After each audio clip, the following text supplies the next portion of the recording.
try to find the sunny side of life.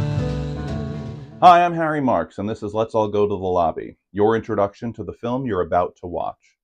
Up next is the musical tale of love and loss between two people who fall in love amidst a turf war in New York City.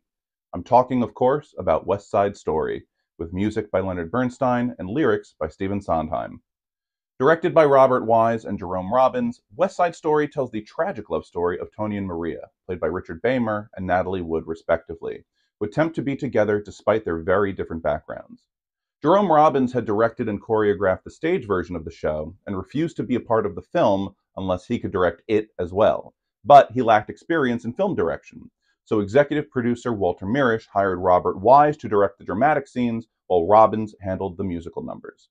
Wise had previously directed The Day the Earth Stood Still in 1951, as well as 1957's This Could Be the Night, starring Gene Simmons of Guys and Dolls fame.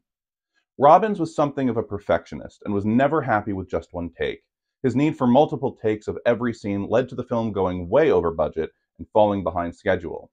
He'd only completed 4 full numbers before he was fired. As for casting, Richard Beymer was not the original choice for Tony. That honor goes to Elvis Presley, who was unable to accept because his manager, Colonel Tom Parker, didn't like that Elvis didn't sing every song, and felt that the role might be damaging to his image. Maria was originally offered to Audrey Hepburn, but she was pregnant with her son Sean at the time, and so the role went to Natalie Wood instead.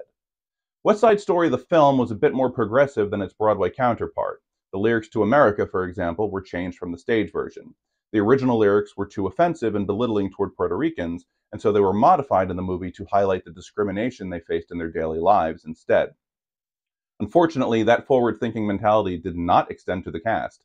Natalie Wood, who was of Russian descent, and George Chakiris, who was of Greek descent, had to wear heavy makeup in order to darken their skin to play their Puerto Rican characters. But Rita Moreno, who actually is Puerto Rican, also had to wear the same makeup in order to match her co-stars' new skin tones. She later remarked that it was like wearing mud and was even called racist by one of the makeup men on set when she complained. Costumes were also a big deal during the production. The cast went through 200 pairs of shoes and split 27 pairs of pants while making the movie. But despite its setbacks, West Side Story went on to become one of the biggest films of 1961, earning almost $44 million at the box office.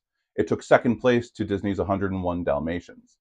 The film also took home 10 Academy Awards, including Best Picture, as well as Best Supporting Actress and Actor for Moreno and Chakiris.